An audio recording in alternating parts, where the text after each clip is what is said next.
I'd like to invite Tony Platt up, so he's going to speak about how he uses UAD and what he thinks of it, if you want.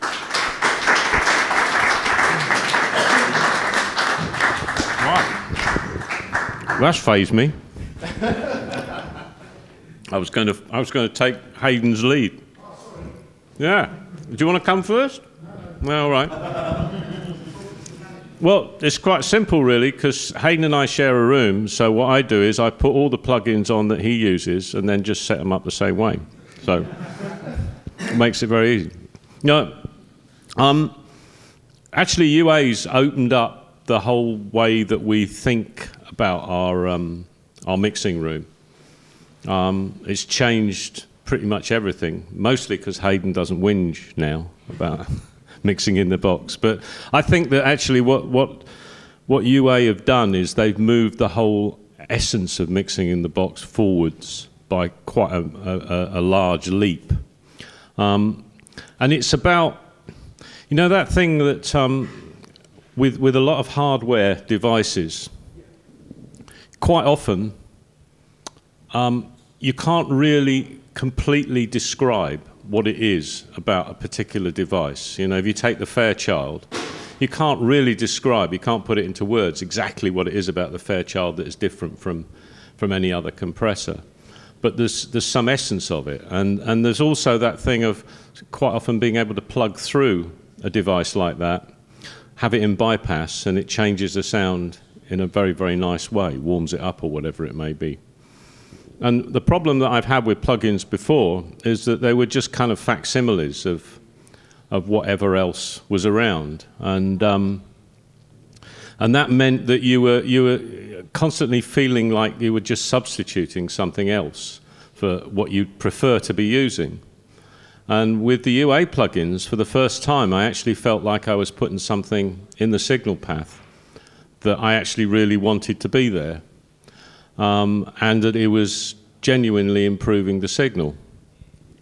The other thing that I found about it was that for a long time I felt that one of the real drawbacks of mixing within the box and with DAWs in general is the way that they process the sound. And with plugins before, it was never entirely clear how the DAW was feeding the plug-in and how it was getting back out again. So, you know, that all of that stuff with with the architecture of the DAW, and some plugins would be actually just running on 16-bit architecture, and so you were actually compromising the sound just by putting it through the plug-in in the first place. And that always felt to me like you were just using a couple of dodgy patch cords. You know, to use the hardware analogy. And with the UA, whenever you plug something in, you really do feel that it's going where you want it to go, and it's the nice short signal paths and so on and so forth. So, I mean, I basically now find that when I set a mix up, I'm using, out of the plugins that I use on that mix, I'm using somewhere in excess of 75 to 80% of the plugins are UA plugins. And that's just generally improved the whole process of mixing. I find now that I'm going back to my intuitive way of mixing, that I used to do when I was using large format mixers. And I'm not finding that that I'm going through that same process of trying out at least 15 or 20 plugins to try and find something that actually does to the signal what I was hoping it was going to do in the first place.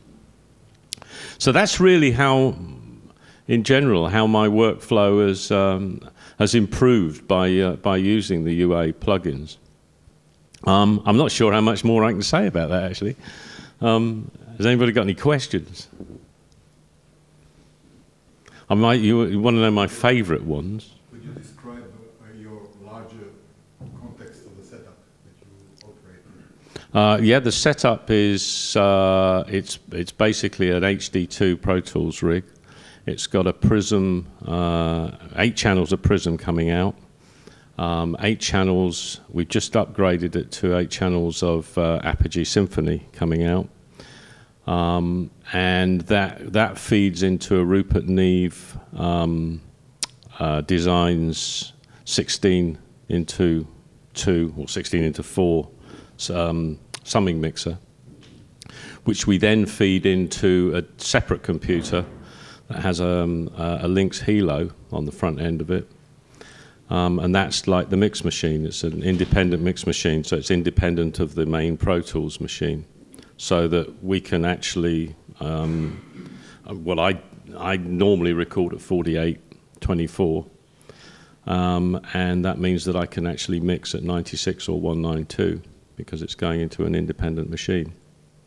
So, I mean, that's the other thing that having the UA setup has enabled is we've now taken so much of the load off the main DAW computer. Everything works much, much quicker. And I mean, I'm sort of moving now towards the point of making the step to perhaps record things at 96K, because previously I wouldn't record things at 96K, partly because there weren't enough plugins that would operate well at 96K, and secondly because by the time I'd got a really big mix set up, the computer was just groaning under the strain of the whole process. But now I feel that the plugins can handle that higher sample rate, and the computer isn't having to deal with the processing, so it makes it generally so much better. Yes? What are your favorite plugins and why? Right. I think the EMT 140 plate is fantastic. Because one of the things that I've noticed, and this may just be one of those psychological strange things, but I noticed it first of all with the Pultec. Because one of the things that you'd always do with the Pultec hardware is you'd have to make a decision: am I going to use a program EQ or a mid EQ? So you put the program EQ, and I'm sure we've all been there. You put the program EQ on, and it doesn't quite do what you want. So you then switch to the mid EQ, and that doesn't quite do what you want. So you end up daisy chaining a program EQ and a mid EQ. And what these guys have done is anticipate that and made the Pultec Pro, which is exactly that thing. It'd be nice if you could actually decide which way round they go, but that's just, you know, sort of being a bit picky. But what I did notice was Pultec was one of those pieces of kit that you would sometimes plug through just because the circuitry warmed the sound up, and you just have it in bypass. And I'm convinced that if you put the UA Pultec plugin in and have it in bypass, it just warms the sound up a little bit in the same way that the hardware devices do. And then when I started using the EMT plate, one of the most frustrating things about every EMT plate I've ever come across in any studio in any country in the world is the left and right is never perfectly balanced. It's always slightly right heavy for some reason or other. Has anybody ever come across that? Maybe it's just me leaning the wrong way or something, but I've noticed that quite often, you know, that it's just the way that the signal goes through, it has a tendency to sort of, the meter comes up a bit more on the right-hand side. But so that's one of my favorites. The Fairchild I absolutely love. I'd almost say that the Fairchild is slightly better than the hardware versions, because they do vary a little bit when you come across the hardware versions. I mean, and having the luxury of being able to, you know, not decide what you're going to use the only Fairchild on is great. Because the only time I've ever been in a studio where I had enough Fairchilds to satisfy my lust was at A&M Studios, and I'd got 3 Fairchilds running at the time, and one of them started to crackle, and I panicked. I thought, oh shit, which one am I going to have to give up? And the assistant said, oh, it's all right, we've got more. And took me into this room. It turned out that Shelley Yakus had basically sent people around the States to get as many pieces of valve tube hardware gear as they possibly could. And they just had this room with racks of Pultecs, and they had, I think they had about 6 Fairchilds in there, which was so that's my second. The Fairchild I love. I'm still sort of going through the array of 1176 options. to find out which is my favourite one of those. What else? Goodness me, I'm trying to go through the list of the plugins that are on there. Yeah, right. What else? What other ones do I like? Well, I like obviously the Pultec. I think that works really, really nice. But I'd say the 140 plate absolutely just kills. It's really, really good. So that's me. Shall I hand over? Who am I handing over to? Dave. Hello, I'm Dave. I don't know how many people know me. First time I've ever done one of these, so bear with me. And basically, what he said, they do sound great. I don't know why. It's a care to modelling or whatever, but when I do occasionally go back and mix on a large format console,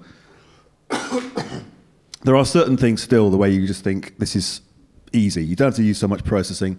You do get extra depth and stereo and all the rest of it that everyone talks about. And I find with the UAD stuff that you do get that, if you want to go for a Fairchild, like you were saying, it does sound like I remember a Fairchild sounding, or maybe better sometimes, you know. And there's that thing where there's a lot of people make those software emulations, but this one just has some character. I think that's the thing. They generally always have some character. There's also just, what I should say is they've chosen some really great stuff to model, I think, from all your classic Neve, Fairchilds, really high-end stuff that they've done a great job on, but also lots of toys that I've completely forgotten about, you know, sort of the Roland Chorus, the Space Echo, which I use all the time. I mean, I love the hardware unit, and this one you can have multiple instances. The tape doesn't break, you know. It's just great, and it just sounds. I mean, I haven't done any shootouts because I don't really like doing shootouts. There's not a lot of point. I mean, if it works for me, and that just really works. Favourite stuff, I suppose, definitely the Fairchild. I totally agree with the Pultecs. Quite often, I'll put a Pultec on, like a lot of us do, because it's just got that lovely sound to it. And even if you end up backing it off to nothing, it really does have a sound in bypass, which is quite unique, I think, for a plug-in to have a colour when it's technically not doing anything. I mean, some of them do, but this is very lovely. It just really works.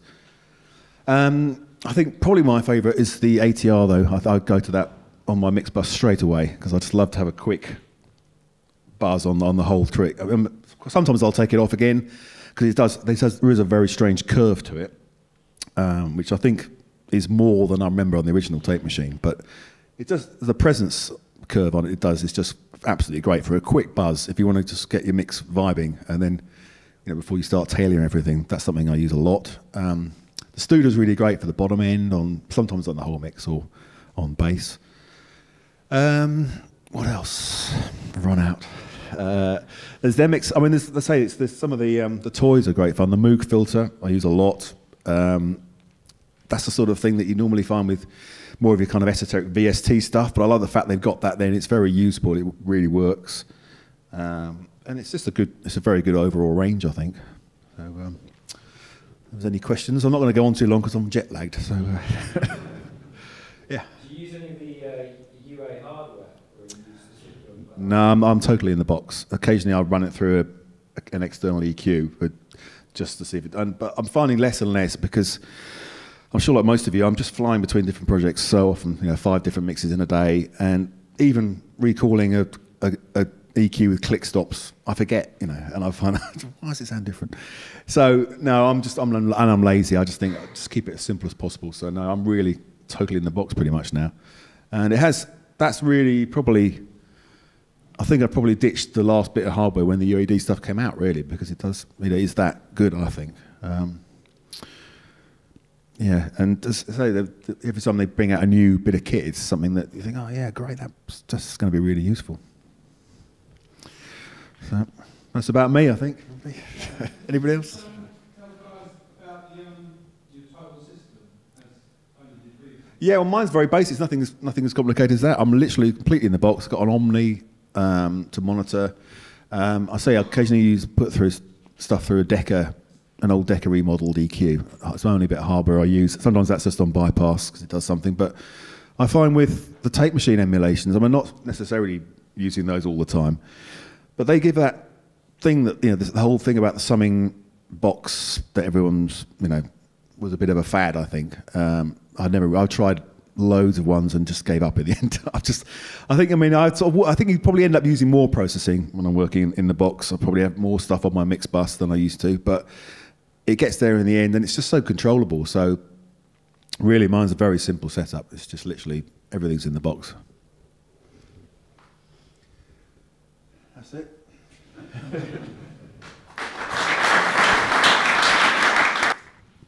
Hello. My name's Haydn, and as Tony, well, they've said everything, really. But what I would say is that both... Can you hear me okay? Yeah. Oh. What I would say is that both Dave and Tony embraced mixing in the box far earlier than I did. And I'm not paid by Universal Audio or anything, but it's completely revolutionised the way I work, is that I wouldn't... To be honest, I wouldn't dream of booking into a beautiful studio. Although I love studios and they get all my support, I wouldn't dream of booking into British Grove or Abbey Road or Air to mix ever again. Because the results, because of the UAD stuff, the results I'm getting absolutely satisfy everything. I've always felt mixing in the box, for me, was a bit of a compromise. And it used to take me a lot longer to mix in the box than to mix on a big mixer. Now that's not the case. Well, it still takes a while, because I'm quite old, but it still takes a while. But I really don't feel there's any compromise at all. So it's revolutionised the way I work. Like Dave, I mix purely in the box. Tony explained, we share the room, and Tony works in a slightly different way, but I tend to record everything at 96K. And if I run out of plugins, who cares? You know, I choose. I get a bit selective about what to use the plugins on. But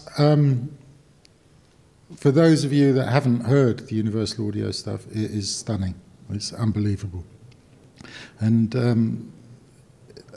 that's it, really. I mean, the guys have said everything that has to be said. They are stunning plugins. I mean, I've got my favourites and I've got things that I don't think are that good. But the things that I don't think are that good, I didn't like the original pieces of equipment that much. So they're faithful emulations. So I dislike the plugins as much as I dislike the original pieces of equipment. But like everybody said, I mean, the Fairchilds, they're amazing. Because I sort of grew up in Abbey Road. I was at Abbey Road for about 17 years, and we used to have so many of these things. We used to use them to prop open doors and stuff. And they all sounded different, they're always unreliable, and I never thought they were that great. And because they were the only things we had, really, you get a bit bored with them. So the UAD stuff has made me fall in love with the Fairchilds again. And like I think the others said, I don't know if both said it, but the EMT 140 is just incredible. I really like the precision stuff as well, which hasn't been mentioned, but there's a magical thing. I don't know how it works, it's magic. It's called, I don't even know what it's called. What's the stereo thing called? Bobcats. Thank you very much, yeah, that's fantastic. It's so wonderful. The other day I used it just on some reverb returns.